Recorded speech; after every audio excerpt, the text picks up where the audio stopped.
Gold, trusted gold buyers. మీరు తాకట్టు పెట్టిన బంగారాన్ని విడిపించి ఈ రోజు ఉన్న మార్కెట్ ధరకు కొనబడను.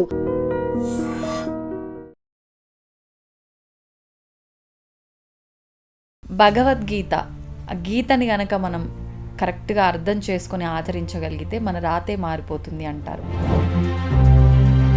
అసలు ఏముంది వీటన్నిటి గురించి భగవద్గీతలో?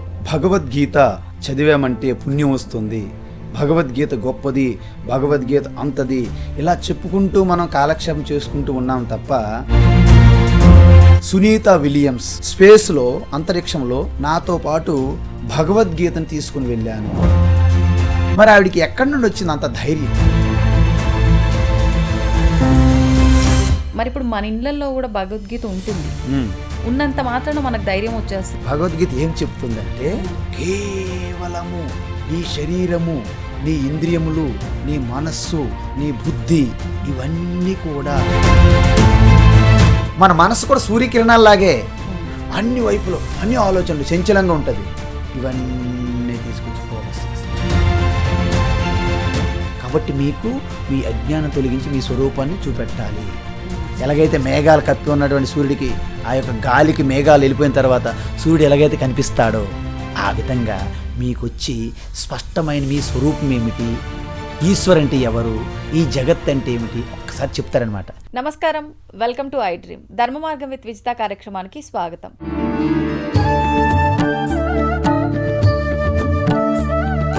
ప్రస్తుతం మనతో పాటు ఉన్నారు ప్రముఖ ఆధ్యాత్మిక శాస్త్రవేత్త, గీతా విజన్ సనాతన సింధు సత్సంగ్ వ్యవస్థాపకులు స్వామి స్థిత ప్రజ్ఞానంద సరస్వతి గారు. ఇప్పుడు వారితో మాట్లాడి మరిన్ని విషయాలు తెలుసుకుందాం. ప్రత్యేకంగా భగవద్గీత వల్ల మన నిత్య జీవితంలో ఎలాంటి మార్పులు వస్తాయో, మనం ఏం నేర్చుకోవాలో దాని నుంచి, అవన్నీ కూడా ఇప్పుడు స్వామీజీతో మాట్లాడి తెలుసుకునే ప్రయత్నం చేద్దాం. నమస్కారం స్వామీజీ. హరి ఓం. భగవద్గీత, ఆ గీతని గనక మనం కరెక్ట్గా అర్థం చేసుకొని ఆచరించగలిగితే మన రాతే మారిపోతుంది అంటారు. అంటే ఎటువంటి వృత్తిలో ఉన్నా, ఎటువంటి మనుషులైనా సరే, చిన్నవాళ్ళైనా పెద్దవాళ్ళైనా, వాళ్ళ లైఫ్ ఎలా ఉండాలి అనంటే సవ్యంగా ఉండాలి, అంతా మంచి జరగాలి, ఉన్న వృత్తిలో ఎదుగుదల ఉండాలి, మాకు అంతా మంచి జరగాలి అని చెప్పి కోరుకుంటారు. మరి గీతని గనక మనం ఆచరించడం మొదలు పెడితే ఇవన్నీ జరుగుతాయి అంటారు. అసలు ఏముంది వీటన్నిటి గురించి భగవద్గీతలో? చాలా మంచి ప్రశ్న అడిగారమ్మా. ఎందుకంటే భగవద్గీత చదివామంటే పుణ్యం వస్తుంది, భగవద్గీత గొప్పది, భగవద్గీత అంతది, ఇలా చెప్పుకుంటూ మనం కాలక్షేపం చేసుకుంటూ ఉన్నాం తప్ప గీత యొక్క యథార్థ తత్వాన్ని ఎవ్వరూ అందుకోవట్లేదు. ఒకవేళ తెలుసుకున్నట్లు భ్రమలో ఉన్నప్పటికీ దాన్ని వారి యొక్క జీవితంలో అన్వయించుకోవడం అనేది చాలా కష్టంగా తయారైంది. కానీ మన చుట్టూ ఉన్నటువంటి ఒక గొప్ప వ్యక్తులు భగవద్గీత వలన ఎంత ప్రయోజనం పొందారో అనేది తెలుసుకుంటే నిజంగా భగవద్గీత గొప్పదే, కానీ మనక గొప్పది అని మనకి ప్రయోజనం పొందట్లేదు. ఈ మధ్య కాలంలో సునీత విలియమ్స్ స్పేస్లో, అంతరిక్షంలో 288 రోజులు ఉన్నారు. ఆ అమ్మగారు రిటర్న్ వచ్చిన తర్వాత ఒక్క విషయం చెప్పారు, నాతో పాటు భగవద్గీతను తీసుకుని వెళ్ళాను, అదేవిధంగా ఒక విఘ్నేశ్వరుడి యొక్క మూర్తిని కూడా తీసుకుని వెళ్ళాను. దాన్ని బట్టి మీకు ఏమర్థమైందంటే ఆ రెండు చెప్తున్నాయి, ప్రతి వ్యక్తికి ఆ రెండు చాలు, ఇంకా సృష్టిలో ఇంకేం అక్కర్లేదు. అయితే మీరు అడగాలి, అంతరిక్షంలో 288 రోజులు ఉండడం అంటే మాటలా? ఒక్క రాత్రికి పెద్ద బంగ్లాలో ఒక వ్యక్తిని పెడితేనే ఉండలేరు రాత్రి. మీరు భయపడతారు, ఒక రాత్రి మీరు ఉండలేరు. పెద్ద పెద్ద బంగ్లాలు జూబ్లీహిల్స్, బంజారాహిల్స్లో మీరు కూర్చుంటే నైట్ అంత ఖాళీ చేసేసారు భయం. మరి అంతరిక్షంలో ఎప్పుడు వస్తానో తెలియదు, ఎలా వస్తానో తెలియదు, అసలు వస్తానో రా తెలియదు, బ్రతుకుతామా, అంత గందరగోళం. మరి ఆవిడికి ఎక్కడి నుండి వచ్చింది అంత ధైర్యం? భగవద్గీత ఏం చెప్తుందంటే, ఈ దేశము, ఈ యొక్క ఆకాశము, ఈ దేశం ఏదైతే ఉందో, ఈ దేశము కాలము అనేది నీ యొక్క చైతన్యము అంటే అవేర్నెస్, దాని నుండి వచ్చాయి. అంటే యావత్తు సృష్టి అంతా కూడా నీ చైతన్యం అనే ఆ సాగరం నుండి ఒక బబుల్, ఒక కెరటంలాగా వచ్చింది సృష్టి, ప్రపంచం. అంటే చైతన్య సాగరంగా మీరుంటే మీ నుండి బుడగలా వచ్చినట్టు ప్రపంచం పెద్దదా, మీరు పెద్దవాళ్ళ? మీరు పెద్దవాళ్ళు. అందువలన ఈ అంతరిక్షం కూడా తస్మాద్వా ఏ తస్మాత్ ఆత్మన ఆకాశ సంభూత, ఉపనిషత్తులు. తైత్తిరీయ ఉపనిషత్తు ఏం చెప్తుందంటే తస్మాద్వా ఏ తస్మాత్ ఆత్మనః, ఆత్మ అంటే మన చైతన్య స్వరూపానికి స్ఫురణ. గుండె చప్పుడు లబ్ డబ్ ముందు ఒక స్టార్టింగ్ గ్రేస్ ఉంటుంది అనమాట, దాన్ని చైతన్య ఎరుక అంటారు. దాని నుండే గుండె కొట్టుకోవడము, మన జీర్ణ వ్యవస్థ, రక్త ప్రసరణ వ్యవస్థ, మన కాళ్ళు చేతులు పనిచేయడము, మనస్సు పనిచేయడము, ఇంద్రియములు పనిచేయడం, వీటన్నిటి వెనక ఉన్నది ఆ శక్తి.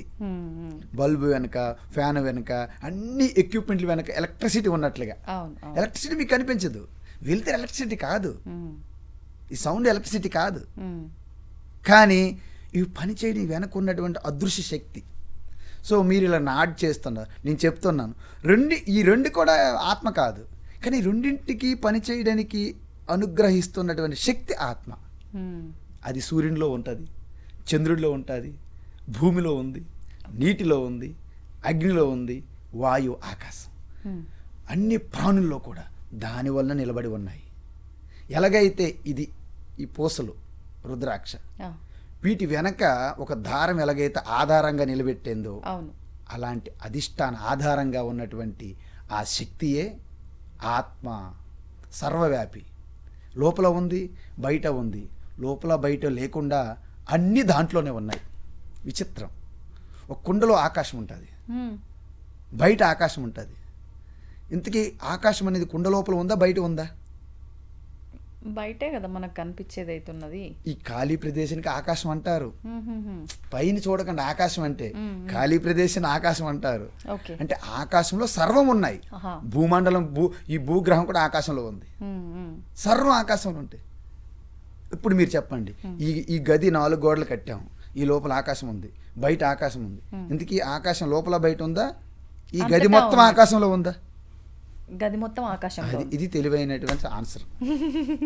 కాబట్టి ఈ భగవద్గీత ఎప్పుడైతే ఈ సత్యాన్ని ఒక్కసారి ఆవిష్కరించబడినదో, ఆ అమ్మగారికి, ఎవరు, సునీత విలియమ్స్, మర్చిపోకూడదు మనం, అక్కడ స్టార్ట్ చేసాం. ఆవిడికి యావత్తు ఆ స్పేస్, అంతరిక్షం కూడా ఒక చిన్న డాట్గా అయిపోయింది అనమాట. Experienced, there is no fear. ఎవరి నుంచి భయపడతారు? ఆవిడ బిగ్గర్ దాన్ హోల్ యూనివర్స్. అందువలన ఆ శక్తి, ఆ fearlessness given by Gita knowledge. ఇప్పుడు అంటే ఆమె వెళ్ళేటప్పుడు కూడా భగవద్గీతని, వినాయకుడిని తీసుకెళ్ళింది కాబట్టి ఆమె ఆ ధైర్యంతో ఉండగలిగింది అని చెప్పన్నారు కదా. అంటే ఆమెతో ఉంచుకుంది, తీసుకెళ్ళి ఆమెతో పాటు ఉంచుకుంది అవి రెండు కూడా. మరి ఇప్పుడు మన ఇళ్ళల్లో కూడా భగవద్గీత ఉంటుంది, ఉన్నంత మాత్రాన మనకు ధైర్యం వచ్చేస్తుంది. అసలు ఏముంది అందులో, మనం చదవాలి, అర్థం చేసుకోవాలి, ఆచరించాలి కదా, అప్పుడే కదా అసలు ఏంది అనేది తెలుస్తుంది, ఆ ధైర్యం మనకు వస్తుంది. చాలా మంచి ప్రశ్న అడిగారు. ఆ అమ్మగారి దగ్గర గీత పెట్టుకోవడం వలన, వినాయకుడి యొక్క మూర్తి పెట్టుకోవడం వలన రాలేదు. భగవద్గీత యొక్క ఎసెన్స్ ఆవిడ తెలుసుకున్నారు. వాట్ టీచింగ్, భగవద్గీత ఏం చెప్తుందంటే, కేవలము నీ శరీరము, నీ ఇంద్రియములు, నీ మనస్సు, నీ బుద్ధి, ఇవన్నీ కూడా ఆ చైతన్యం నుండి ప్రకటమవుతున్నాయి. మళ్ళీ అప్రకటమవుతున్నాయి. ఇప్పుడు జాగ్రత్త అవస్థలో అన్ని ప్రకటమయ్యాయి. నిద్రపోయేటప్పుడు గాఢ నిద్రలో మీ శరీరం ఉందా, మీకు తెలుస్తుందా? అవ్యక్తంలోకి వెళ్ళిపోయాయి. అంటే కానీ గాఢ నిద్రలో నేను ఉన్నానని తెలుస్తుందా లేదా? ఎలా తెలుస్తుంది? తెలియదు. అంటే నిద్ర నుంచి బయటకు వచ్చిన తర్వాత నేను బాగా నిద్రపోయాను అంటున్నారా? మీరు బాగా నిద్రపోతే పక్కింటిలో బాగా నిద్రపోయారు అంటారా? అనరు. అంటే గాఢ నిద్రలో కూడా ఆ యాబ్సెన్స్ని మీరు సాక్షిగా చూస్తున్నారు. ఇప్పుడు వస్తువుల్ని, రూపంని చూస్తున్నాం. గాఢ నిద్రలో బ్లాంక్నెస్ చూస్తున్నాం. రెండింటిని కూడా సాక్షిగా దర్శిస్తున్నారు. విట్నెస్, ఆ సాక్షి, దట్ ఈస్ ఆత్మ. అందువలన మనకి సునీతా విలియమ్స్ గారు భగవద్గీతను పెట్టుకోవడం వలన, వినాయకుడి పెట్టుకోవడం వలన ధైర్యం కాదు. భగవద్గీత ఏమి చెప్పింది, ఆ ఎసెన్స్ని ఆవిడ పట్టుకున్నారు. పట్టుకున్నాక ఇప్పుడు భగవద్గీత ఎసెన్స్ మీరు ఫీల్ అవుతారు. మీరు ఒక్క క్షణం మొత్తం నేనేమీ వినట్లేదు, జస్ట్ టెంపరీగా ఒక సంకల్పం చేసుకోండి, నేను ఎటువంటి శబ్దంలో వినట్లేదు, నేనేమీ చూడట్లేదని నేత్రాలు మూసుకోండి, అన్నీ బంద్ చేసుకోండి. యు ఆల్రెడీ ఎంటర్డ్ ఇన్సైడ్ అనమాట. అంతర్ముఖం. మనసును కూడా కంట్రోల్, అంటే మనసును చూశారు, మనసు స్టాప్ ఫర్ టెంపరీ టైం, కొంత టైం వరకు మనసు ఆగు, ఏం ఆలోచన లేదు, కోరికలు వద్దు, సమస్తం అవసరం లేదు.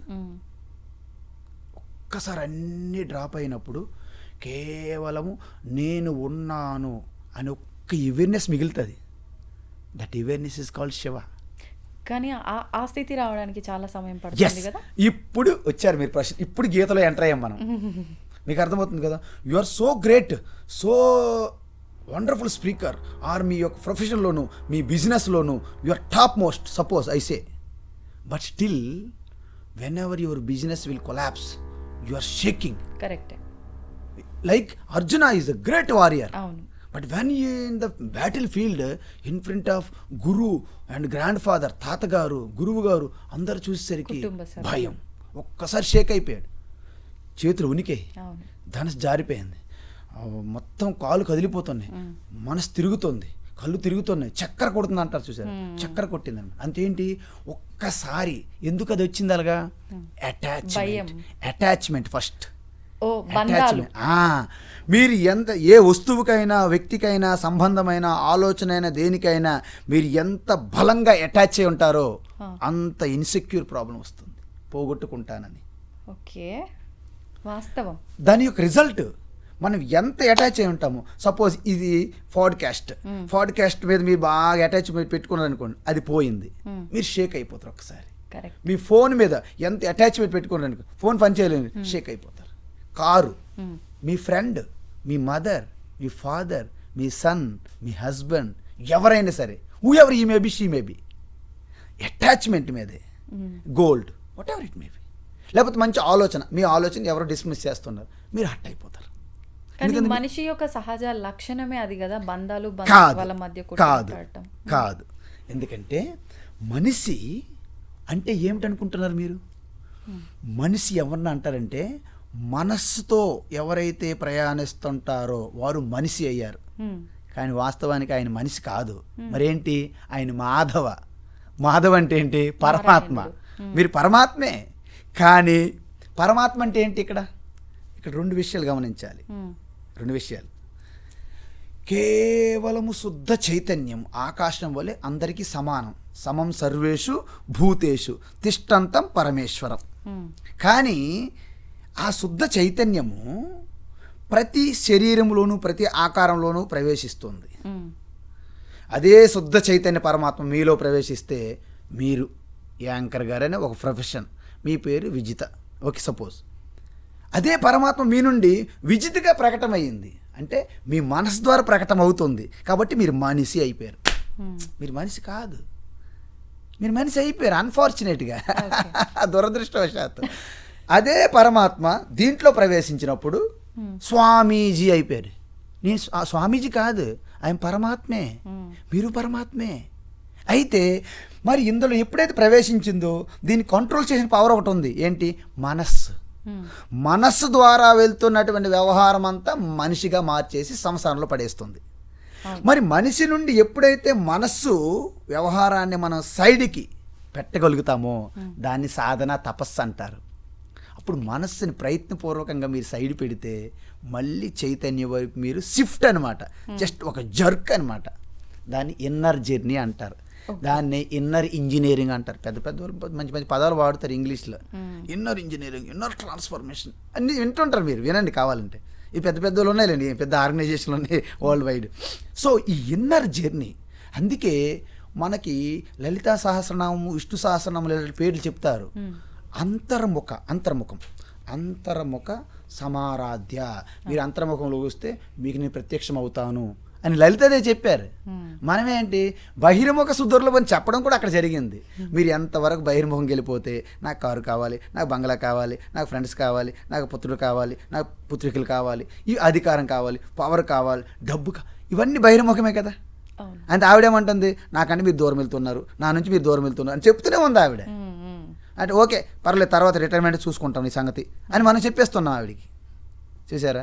సో ఈ విధంగా మనం అటాచ్మెంట్ అవ్వడము, ఇది మీ స్వరూపం కాదు, మీరు ఆత్మస్వరూపం. అయితే ఇంతకీ ఆత్మస్వరూపం ఏంటి స్వామి అని మీరు అడగాలి. ఆత్మ అంటే అనంతమైనటువంటి దేశము, కాలము, సమయానికి, ప్రదేశానికి పరిమితం కాకుండా అనంతమైన ఆనందాన్ని ఆత్మ అంటారు. సెక్యూరిటీ. ఆత్మకి ఏది ఉండదు అంటారుగా, ఆనందం ఎలా కలుగుతుంది? నేనేమంటున్నానంటే ఆనందం పొందేవారు మరి ఉండరు, ఆనందమే మిగిలిపోతుంది. మీకు అర్థమవుతుందా? కేవలం ఆనంద స్వరూపం అనుభవించిన వాళ్ళు మరి ఉండరు. అంటే ఎలాగంటే కేవలము ఒక ఉనికిగా ఉంటుందమ్మా, ఉనికి. ఆ ఉనికియే ఇంటెలిజెన్స్గా వ్యక్తం అవుతుంది. ఓకే, ఇంటెలిజెన్స్గా. ఆ ఇంటెలిజెన్స్లో ఏమవుతుందంటే ఇంకెటువంటి అజ్ఞానము, వికారాలు, మోడిఫికేషన్స్ ఉండవు అనమాట. దాన్ని ఆనంద అనుభూతిగా ఉండడమే తప్ప నేను ఇంత ఆనందం పొందానని ఎవరు మరి మిగిలి ఉంటారు. మీకు ఇంతకుముందు చెప్పాను ఒకసారి, ఎలాగైతే ఉప్పు బొమ్మ సముద్రం నీటిలో నేను వేరు సముద్రం వేరని మొదట ప్రయాణం జరుగుతుంది. వెళ్తూ వెళ్తూ లాస్ట్కి ఏమైంది? రిపోర్ట్ చేయడానికి ఇంక ఉప్పు బొమ్మ ఉండదు. It is melting in. మనము కూడా ఈ బాహ్య ప్రపంచం నుంచి ఒక స్టెప్, మీరు నేత్రలు మూసుకున్నారనుకోండి, వినట్లేదు అనుకోండి, బాహ్య ప్రపంచం మరి లేదు. ఏం మిగిలింది? శరీరం మిగిలింది. సో శరీరం అనేది కూడా ఒక్కసారి మనం ఒక డైరెక్షన్లో పెట్టాలి. మీకు విషయం చెప్పిన, ఎప్పుడైతే మీ స్వరూపం మీద మీరు దృష్టి పెట్టి మీరు ధ్యానం చేయగలుగుతారో, మొదట ధ్యానం చేస్తాము కానీ ధ్యానం చేసేది కాదు, అది ఒక స్వరూప స్థితి, అది ఉంటుంది అంతే. ఎలా వస్తుంది? ఎలా వస్తుందంటే మీకు ధ్యానం గురించి ఒక విషయం చెప్తాను. సపోజ్ మీకు ఒక బిడ్డ ఉన్నారు, చిన్న అలాగ బంగురుతున్నారు, ఐ మీన్ 4 కాళ్ళతో క్రాలింగ్ అంటాం కదా, పాకుతూ ఉంటారు. మీరు వండుతున్నారు, వంట ఇంపార్టెంట్, అర్జెంట్గా వెళ్ళాలి బయటికి, అక్కడ ప్రాగుతున్నారు. మీరు వంట వండుతూ ఆ క్యారిడార్ నుంచి పడిపోతాడేమో, ఎందులో పడిపోతాడేమో, మీ దృష్టి ఎక్కడ ఉంటుంది? పాప పైన ఉంటుంది. మరి మీ వంట రెండింటిని బ్యాలెన్స్ చేస్తాం. బ్యాలెన్స్ కాదు, జస్ట్ మాన్యువల్గా మెకానికల్గా వంట చేస్తారు. నిజం, మెకానికల్గా వంట చేస్తారు. మన ఏకాగ్రత, మన ధ్యాస అంతా బిడ్డ వైపు ఉంటుంది. ఎందుకంటే వంట పోయినా పర్వాలేదు, బిడ్డపోతే మళ్ళీ బిడ్డ వస్తారు ఏంటి, ఎందుకంటే రారు. ఇప్పుడు మీరు చెప్పండి, 2 సమానం బ్యాలెన్స్ అన్నారు, తప్పు అది. మీ ఎక్కువ దృష్టి ఎక్కడ ఉంటుంది? పాప పైన. ఎగ్జాక్ట్లీ, చూసారా? కాకపోతే మీరు మెకానికల్గా వంట మాత్రం జరుగుతుంటారు. అర్థమైందమ్మా? అంటే పనులు 2 జరుగుతాయి, కాకపోతే ఫోకస్ బిడ్డ, ఉంటుంది. ఆ బిడ్డ మీద ఉన్నటువంటి దృష్టిని ధ్యానం అంటారు. ఎక్కడ వెళ్ళిపోతుంది, పడిపోతుంది, అదే ఉంటుంది అనమాట. ఇది జస్ట్ చేస్తుంటాం అనమాట. అందుకే రమణ మహర్షి దగ్గరికి వెళ్ళి వెళ్ళని చాలామంది, రమణ మహర్షే కాదు, వివేకానంద స్వామి దగ్గరికి కూడా వెళ్ళి ఒకరు అడిగారు ధ్యానం అంటే ఏమిటి అన్నారు. ఆయన అన్నారు, ఒక బిడ్డ చిన్నపిల్ల అడిగారు వెళ్ళి, అయితే ఒక రొట్టె తీసుకురా అన్నారు. రొట్టె అనగా మంచిదేగా, రొట్టె తీసుకొచ్చారు. ఆగు అన్నారు. నేను ఓం అంటాను, రొట్టె తినడం స్టార్ట్ చేయి. మళ్ళీ రెండోసారి ఓం అంటాను, టక్కన ఆపేయాలి. వెంటనే వివేకానంద స్వామి అన్నారు, ఓం అన్నాడు ఆయన. ఆ పిల్ల బాయ్ కానీ గర్ల్ కానీ రొట్టె తినడం మొదలెడుతున్నారు. తింటున్నారే కానీ ఎప్పుడు ఓం అంటాడా అని అటే దృష్టి మొత్తం ఉందని ధ్యానం. తదేకంగా చూడండి, మన రన్నింగ్లో కూర్చుంటాం, రింగ్లో అలాగా పొజిషన్లో ఉంటారు. ఒక్కసారి విజిలేస్తే ఎవరు చూసారా, వాళ్ళ దృష్టి ఎలా ఉంటుంది? వాళ్ళు ధ్యానంలో ఉన్నారు ఆ టైంలో, మనకు తెలియదు కానీ కంప్లీట్గా మెర్జ్ అయిపోయిన ఉంటాం. ఆయన ఎప్పుడు విజిలేసేస్తాడా? అది ధ్యానం. ఆ విధంగా ఓం అంటారు, ఎప్పుడు ఓం అంటారని తింటున్నా కానీ ఓం మీదే దృష్టి. సరే అవి తినేసారు, ఓం అన్నారు, అయిపోయింది. అప్పుడు అడిగారు, మీరు బ్రెడ్ తినేటప్పుడు, రొట్టె తినేటప్పుడు మీ దృష్టి ఎక్కడ ఉంది? మీరు ఎప్పుడు ఓం అంటారని అదే మీద నా దృష్టి ఉందని చెప్పారు. దట్ ఈస్ ధ్యానం. అంటే ఏకాగ్రత. ఎగ్జాక్ట్లీ. అంటే మనిషి శుద్ధ చైతన్య పరమాత్మ నుండి అనేక పొరలుగా బయటకు వచ్చేసాడనమాట. అంటే చూడండి, శుద్ధ చైతన్యంకి ఏమీ లేదు, దానికి మనస్సు అనే ఒక అత్యంత సూక్ష్మమైన ఒక ప్రకృతి ఆడయింది.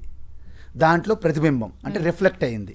ఎలాగైతే గోడ మీద మనము అద్దం పెడితే మన ముఖం ఎలా కనిపిస్తుందో, మనస్సు అనే ఆ నీటిలో శుద్ధ చైతన్యం అనే ఒక ప్రతిబింబం కనిపిస్తుంది. దానివల్ల చేతన పొందుతుంది. మనసు జడము, ఇనర్ట్, బట్ చేతన పొందుతుంది. దాని మూలంగా ఇంద్రియములన్నీ, అంటే నేత్రములు, చెవులు, ముక్కు, నాలుక, చర్మం, వీటికి ఇంద్రియములు అంటారు. అంటే వాటి ద్వారా మనం జ్ఞానం పొందుతున్నాం కాబట్టి. సో అవి అక్కడ నుండి అవి కూడా చేతన పొందుతున్నాయి. దాని నుండి తద్వారా డెడ్ బాడీ అయినటువంటి ఇనర్ట్ బాడీ ఇది కూడా చేతన పొందుతుంది. సో దీని ద్వారా వ్యవహారం మనకి జరిగిపోతుంది. ఇప్పుడు ఎన్ని స్టెప్పుల కింద జారిపోయాము, శుద్ధ చైతన్యాలు ఏమి లేవు. మనసు దిగాము, ఇంద్రియములు దిగాము, చర్మం మన శరీరంకి దిగాము లెవెల్కి, శరీరం నుండి మన కారుకు దిగాము, కారు నుండి అన్నిటికీ దిగాము మనం, వ్యవహారాలు పడ్డాం. ఇప్పుడు మన జర్నీ ఏంటి? ఒక్కొక్కటి వదులుకుంటూ లోపలికి వెళ్ళాలి. ఎక్కడి నుంచి బయటకు వచ్చామో బయట నుంచి ఒక్కొక్కటి వదులుకొని వెళ్ళాలి. ప్రపంచం వదులుకోవాలి. అంటే పుత్ర మిత్ర కలత్ర భార్య, భర్త, పుత్రులు అంటే వదిలేమంటే విడిచిపెట్టడం కాదు, మానసికంగా వీళ్ళు నాతో ఉన్నారే తప్ప వీళ్ళంతా సినిమాలాగా అది 2.5 గంటల ఆట, ఇదేమో ఒక 60 సంవత్సరాలు 70 సంవత్సరాల ఆట. జీవితకాలం ఆట. ఇది కూడా ఆటే. స్వప్నం అనేది 1 నిమిషంలో ఆట, బయట జాగ్రత్త అనేది 24 గంటలు. కానీ అలా ఆట అని చెప్పి మనం అట్లా ఆర్టిఫిషియల్గా అట్లా ఎట్లా ఉంటాం? మన రక్త సంబంధం ఇప్పుడు మా పాయింట్కి వచ్చారు మీరు. అంటే ఎప్పుడైతే మనం జనరల్గా మనం అజ్ఞానంతో వచ్చాం కాబట్టి ఈ శరీరం పొందాం. అంటే సంచిత కర్మ అని మీ అకౌంట్ ఉంటుందమ్మా. ఆ అకౌంట్లో ఫోర్స్ఫుల్గా ఏవైతే ఎక్కువ తీవ్రమైన కోరికలతో ఉంటాయో ఆ కోరికలకు సంబంధించినటువంటి వాసనలు ప్రారబ్ధ కర్మ అంటారు. దాని నుండి శరీరం వస్తుంది అనమాట, పొందుతారు మీరు. వాటిని మీరు వాడుకోవడానికి, ఆ కోరికలతోటి ఆ అనుభవాలు పొందడానికి మీ శరీరం పొందారు. మంచి కర్మల చెడు కర్మల ప్రారబ్ధ కర్మల నుంచి శరీరం ప్రారబ్ధము కర్మ అంటే 2 ఉంటాయి దాంట్లో. 2 ఉంటాయి. ఎందుకంటే మీకు సుఖము అనుభవిస్తుంటారు, దుఃఖము అనుభవిస్తుంటారు. మీకు సుఖం ఇచ్చేది పుణ్యకర్మ, మీకు దుఃఖం ఇచ్చేది పాపకర్మ. 2 మిక్సర్ వల్లనే శరీరం వస్తుంది. అంటే ఇప్పుడు ఎక్కువగా కష్టపడుతున్నాము, ప్రతినిత్యం ఏదో ఒక విషయంలో బాధపడుతున్నాము అని అంటే ప్రారబ్ధంలో దుఃఖం ఎక్కువగా పాపకర్మలో. కానీ కొంతమంది ఇలా కూడా చెప్తారు కదా, ఇప్పుడు ఎక్కువగా కష్టాలు అనుభవిస్తున్నావు అని అంటే నీ కర్మ తొలగిపోయే సమయం వచ్చింది, భగవంతుడిలో ఐక్యం అవ్వబోతున్నావు. కాదు మీరు ఐక్యం ఎప్పుడు అవ్వరు. ఎప్పుడు ఐక్యం అవుతారంటే మీరు తెలుసుకుంటే ఐక్యం అయిపోతారు. ఇప్పుడు కుండ ఉంది, కుండ ఏమంటారు, చాలామంది ఏమంటారంటే కుండ అలాగ ఉంటూ జీవించి అరిగిపోయి అలాగ ఊడిపోయి చివరికి ఐక్యం అవుతుంది మట్టిగా. కుండ అలా కావద్దు. కుండగా ఉన్నప్పుడు కూడా నేను మట్టే, నేను కుండ కాదనుకుంది అనుకోండి, అప్పుడే అయిపోయింది, ఐక్యం అయిపోయింది కదా. మీరు చెప్పండి, కుండలో ఏమైనా మట్టి కంటే భిన్నంగా ఏమైనా ఉందా? ఏం లేదు. మరి అది తెలుసుకోవడానికి జీవితం అంతా వెయిట్ చేయాలా? మనం కూడా అంతే. మనం చూస్తున్నాం, చూపు వెనక ఆ యొక్క పరమాత్మ చైతన్యం ఉంది. తెలుసుకుంటే మీకు అనుభవంలోకి వస్తుంది. ఎలాగొస్తుంది తెలుసు అంటే అందరికీ రాదు. ఎందుకు రాదంటే దానికి ఒక ఇన్స్ట్రుమెంట్ ఉండాలి. ఇప్పుడు లోపల ఏం జరుగుతుంది అంటే మీరు చూసినా నేను చూసిన చూడలేము, అది స్కాన్ చేస్తే తెలుస్తుంది. ఇప్పుడు చూడండి, ఇప్పుడు ఒక నీరు తీసుకొచ్చారు మీరు, దాంట్లో ఉప్పు వేసాం, ఉప్పు వేస్తే వేసినప్పుడు కనిపించింది. కరిగిపోయిన తర్వాత ఇలా చూసామనుకో, దాంట్లో ఉప్పు ఉందో లేదో మీకు తెలుస్తుందా? తెలీదు. చూపు తెలియదు. ఆ నీరు నోట్లో పెడితే తెలుస్తుంది. అంటే అన్నిటికీ ఒకే విధంగా తెలియదు. ఆత్మతత్వాన్ని తెలుసుకోవడానికి కూడా ఈ ఇంద్రియములు పనికిరావు, మీ మనసు పనికిరాదు, మీ బుద్ధి పనికిరాదు. మరి ఏం పనికి వస్తుంది అంటే శాస్త్రం అనే జ్ఞానం గురువు ద్వారా మీరు గ్రహించి దాన్ని మీరు ప్రాక్టికల్గా మీరు సాధన చేస్తే మీకు అనుభూతిలోకి వస్తుంది. అది ఇతరులకు చెప్పడానికి కూడా వీలు కాదు. ఎలాగంటే సాధారణంగా సముద్రం నుండి నీరు వేడికి పైకి వెళ్తాయి, బాష్పీకరణ చెంది అక్కడ మేఘాలుగా చల్లబడతాయి, మళ్ళీ వర్షం పడుతుంది, నదులుగా మారుతాయి, సరస్సులుగా మారుతాయి, చివరికి ఎక్కడికి వెళ్ళి కలుస్తాయి? సముద్రం కలుస్తాయి. ఓకే, ఎలాగైతే సముద్రం నుండే విడిపోయి వచ్చినటువంటి ఆ నీరు మళ్ళీ సముద్రంలో కలవాలని ఎలాగైతే తహతహలాడుతూ తపన చెంది ఎలాగైతే సముద్రం వైపు పరుగులు తీస్తుందో నది, మనం కూడా పరమాత్మ నుండి విడిపోయి ఆ నదిలాగా తప్పించి వెళ్ళేవారే సముద్రంలో కలుస్తారు. ఏముంది టైము, బోల్డ్ అంత టైం ఉందిలే అని ఇల్లు ఈ పంట పొలాలంట, ఈ కాలనీలంట, ఆ చెట్లంట, ఆ గుట్టలంట, ఆ పర్వతాలంట తిరుగుతాను అనుకుంది అనుకో, నది బాగా టైం పడుతుంది. అలాగే మనుషులు కూడా తపన బట్టే, అందుకే ఎవరైతే తప్పిస్తారో దాన్నే తపస్సు అంటారు. తపంటే ఆలోచనే జ్ఞానం. అందువలన ప్రతి జీవుడు కూడా పరమాత్మ స్వరూపం అయినప్పటికీ, ఓకేనమ్మా, అయినప్పటికీ బురదలో పడిపోయినటువంటి కోహినీరు ఎలాగైతే షైనింగ్ అవ్వదో, ప్రకాశించదో, మనం కూడా ఈ బురద అనే వాసనలో పడిపోయి మనస్సు బురదలో నింపేస్తుంది. అందువలన మీ చైతన్యాన్ని మీరు గుర్తించలేకపోతున్నారు. మనం ఏం చేయాలి? ఇప్పుడు బట్టకి ఏమైనా మలినం అంటిందనుకోండి, మీరు 2 వాడు తీసేస్తున్నారు. మీ మనస్సుకు అంటినటువంటి బురద ఇప్పుడు తొలగించాలి. అది ధ్యానం ద్వారా సాధ్యం. అప్పుడు అది చెప్తున్నాను. ప్రతి మనిషి పరమాత్మ స్వరూపం అయినప్పటికీ ఈ వాసనలతో కూడి ఉన్నటువంటి ఈ సంస్కారం అనే ఈ చక్రంలో, అంటే దీన్ని క్షేత్రము అంటారు. క్షేత్రము అంటే ఈ శరీరాన్నే క్షేత్రం అంటారు. ఎలాగైతే మన పంట పొలంలో మన క్షేత్రం ఉంది కదా, వ్యవసాయ క్షేత్రం అంటారు, ఆ విధంగా దీన్ని క్షేత్రం అంటారు. ఈ క్షేత్రాన్ని తెలుసుకునే వారిని క్షేత్రజ్ఞ అంటారు. దీని ప్రకృతి అంటే ఆ చైతన్యానికి పురుష అంట. పురుష అంటే మగవాడనే కాదు, పరమాత్మ పేరు కూడా పురుష అని అర్థం. అందువలన పురుషులని ఒక మగవాళ్ళు పెట్టేసి ఇంక మేము కాదనుకోకూడదు మనం ఆడవాళ్ళు, అది విషయం. అయితే ఇప్పుడు ఈ పరమాత్మ అయినప్పటికీ మనము ఎంతటి లోతులో దిగి ఉన్నామనేది మన దానిపై ఆధారపడి ఉంటుంది బయటపడడానికి. ఎలాగా? ప్రతి వ్యక్తికి మన అంతరములో సూక్ష్మంగా కామము అంటే కోరికలు, కామ క్రోధ లోభ మోహ మదమాశ్చర్యాలు ఉంటాయి, రాగద్వేషాలు, అసూయ, ఇవన్నీ దాక్కుంటాయి అన్నమాట. మధుకైటబ లాగా, రాక్షసుల్లాగా. సో అవి ఎప్పుడైతే మీ మనసులో ఉన్నాయో నీటిలో ఉన్న బురద లాంటి బురద టైప్ అనమాట. బురద నీరు ఉందనుకోండి, ఆ బురదలాగా ఇవన్నీ అడుగు భాగంలో ఉన్నాయి. ఉండడంతో పాటు మనస్సు చంచలంగా పరుగులు తీస్తుంది అనమాట. అంటే కదులుతుంది నీరు. మీరు ఒక బకెట్ తీసుకోండి అమ్మా, దాంట్లో బురద నీరు కదులుతుంది అనుకోండి, మన మనసు సేమ్ డిటో. ఈ కామక్రోధ లోభ మోహ మదమాశ్చర్య రాగద్వేషాలు అసూయ అనే ఈ బురద చంచలంగా అటు ఇటు తిరుగుతుంది కోరికలు తీర్చుకోవాలని. ఈ రెండు ఉన్నాయి. ఎప్పుడైతే బురద నీటిలో కదులుతున్న బురద నీటిలో మీ ప్రతిబింబం ఎలాగైతే కనిపించదో, అదేవిధంగా ఉన్నటువంటి మనస్సులో మీ ప్రతిబింబం ఆత్మ ప్రతిబింబం కనిపించట్లేదు, మనకి దర్శనం ఇవ్వట్లేదు. వీటన్నిటి వల్ల ఇప్పుడు మనం ఏం చేయాలి?